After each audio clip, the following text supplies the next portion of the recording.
Good morning. Thank you for coming to Play with My Mind today. My name is Gretchen Vogel.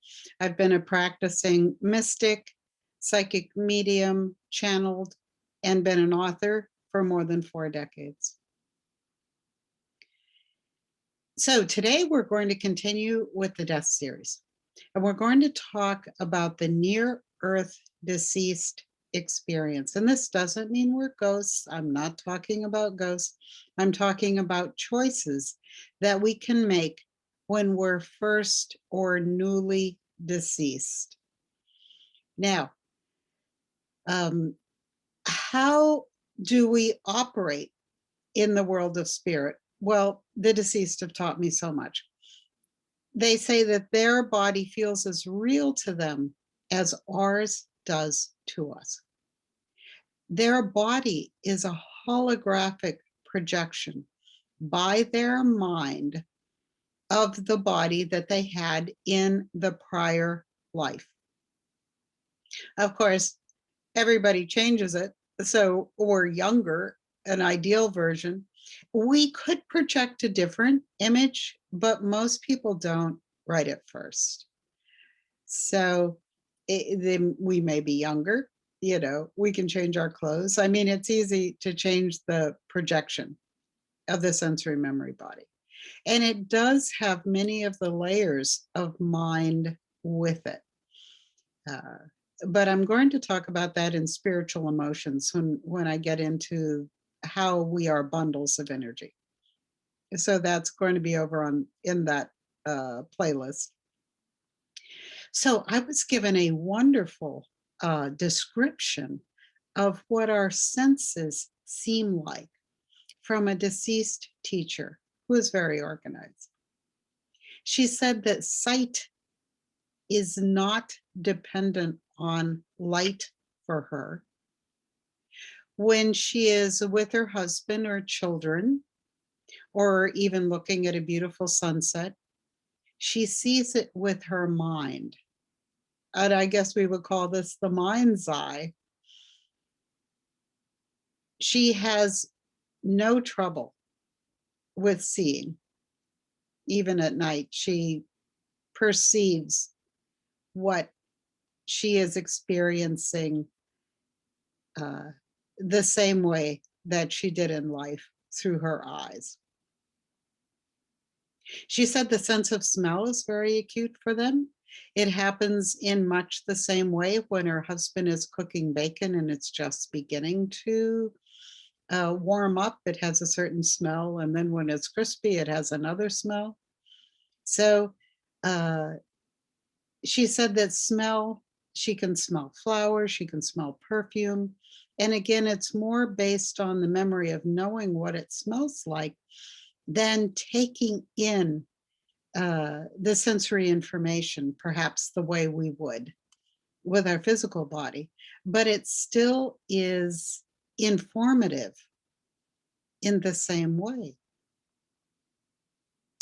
And she said taste is very similar to smell in that they can enjoy taste. And now I'm often offered food when I'm in the world of spirit with the deceased, and I can't taste it the way they do because I'm still in a body.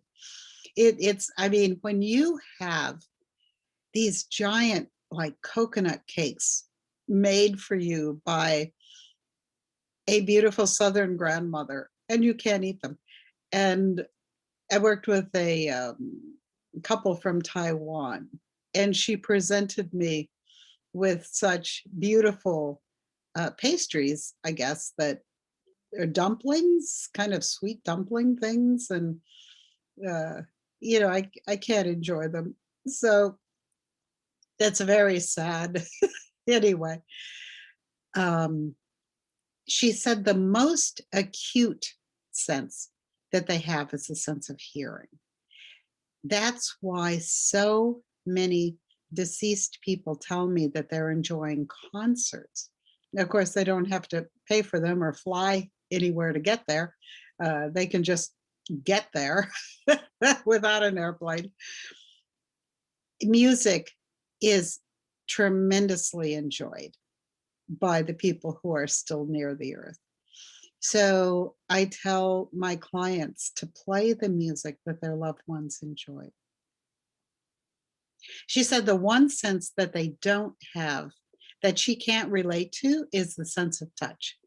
Because when she puts her hand into something that would be hot or cold, um, she doesn't experience it that way. So she said it's really hard for her to convince herself that this is hot or this is cold.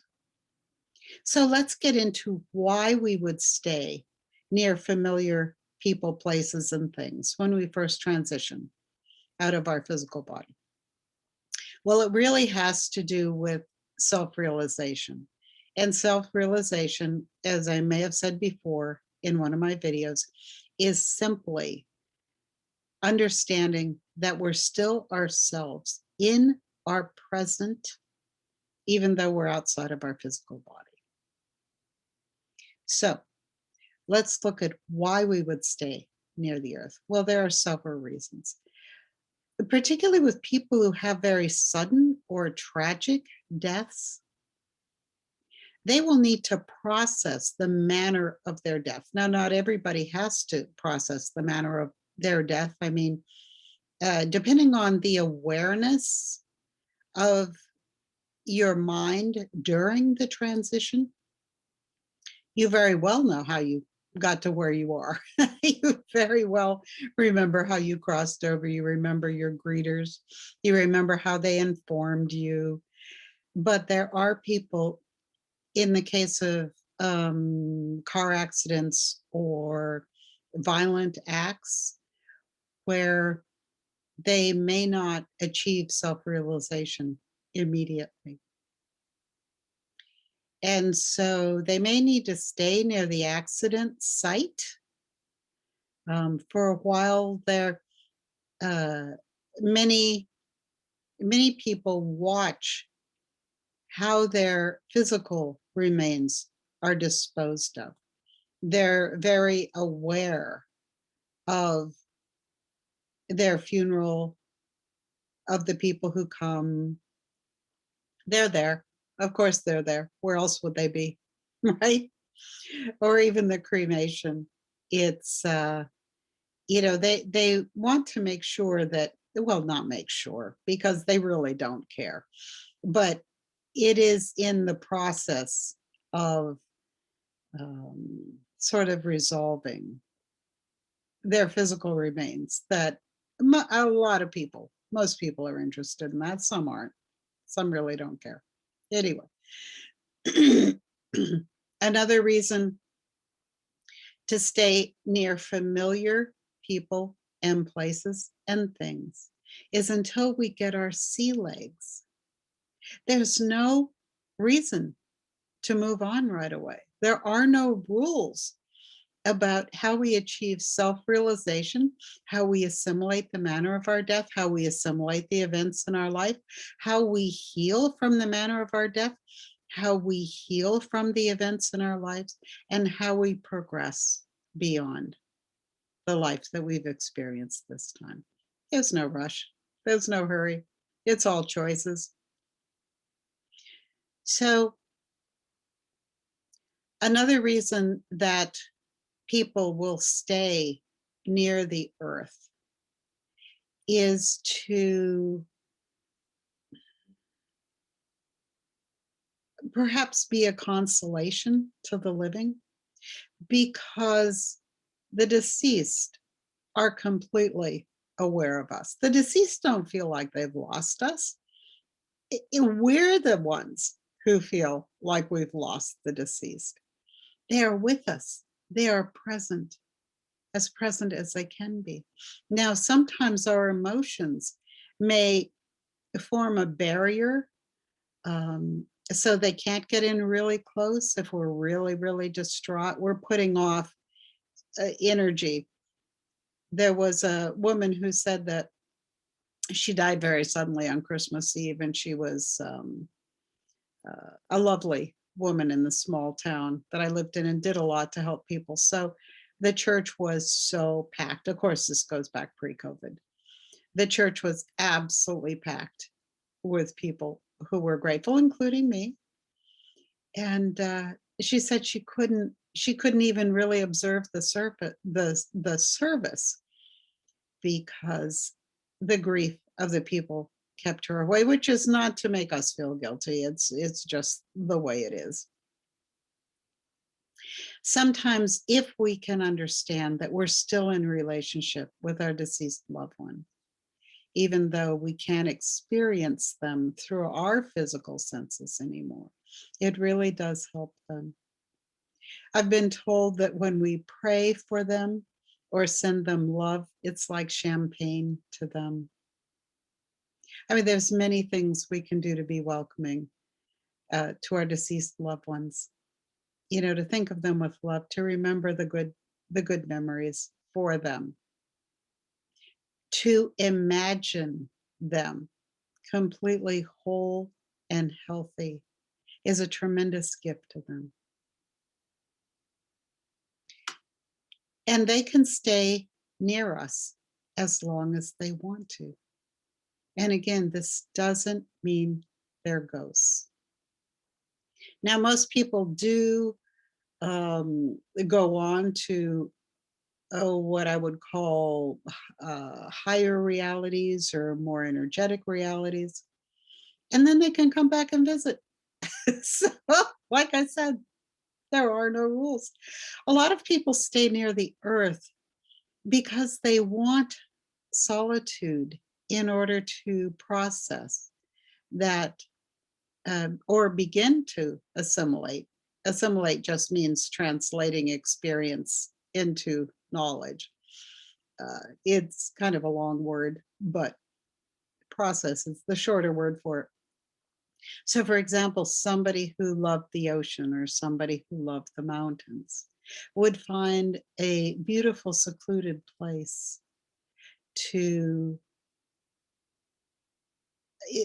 experience in the way that we can experience with our sensory memory body. Of course, they don't need camping gear and they didn't have to buy an airplane ticket to get there.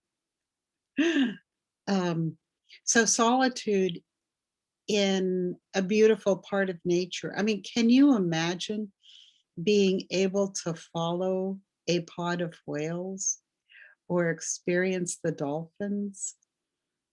Uh, there's so many beautiful places still to be. So, not everybody hangs out in the house that they lived in. They can come and go. And the near earth deceased experience is as long as any individual needs it to be. Again, there are no rules.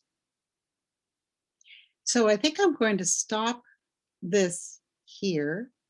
Oh, I did want to mention, I did write a book. What did I do with the book?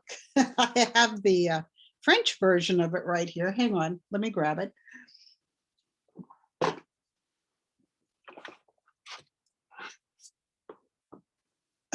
It's Choices in the Afterlife, and it was very well received. I do sell it through my website. I'm going to get a PayPal button up. And what I charge is the $14.95 retail price for it, but it costs me more than half of that to send it to you. So you're really getting a 50% discount for me. It is available on Amazon, but it's such a pain for me to ship it to Amazon and then have Amazon ship it to you. I am going to read it and have it for free on my website as an audio book. The German edition is an audio book available through Amazon. The French edition, I'm not sure that this publisher ever put it out as an audio book. It's Les Dauphins Blancs. It's like dolphin with the French word for white, which is BLANC, is the publisher. And I'm not sure what they're doing with the book at this point. I really don't know. Anyway, if you're interested, that's great. If you're not, that's great. I will be putting it in podcast version on my website, but I haven't done that yet. We're getting there. So, speaking of my website, it's howspiritworks.com. Please like and share and subscribe if you're interested in my work. I think eventually I will be doing live, but not for a while. So, thank you for coming to play with my mind today, and we'll see you soon. All right. Thank you, my friends.